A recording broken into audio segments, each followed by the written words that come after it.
Hi everyone, a quick example showing you how you can use some of the advanced tools in Optuma to scale your chart. So I'm going to apply the dynamic Gann fan angle to this chart. So I select that from the toolbox and it allows me to control the 1x1 line. So I'm going to select it from that high and finish it at the low of at the end of 2018. And when I click on the properties of that chart, it gives me a price unit of 10.408. So that means that on average the SPX dropped in this case, because it's a fan from the high to the low, an average of 10.4 points per trading day over that drop. So what we can do, we can use that price unit in other tools.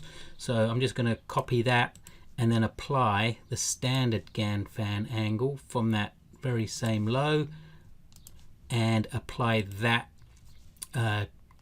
chart price unit to the Gann fan. So it's using the same calculations to create these levels, and you can see the 1x1 hit a good spot there, and we're currently around the 1x2 line.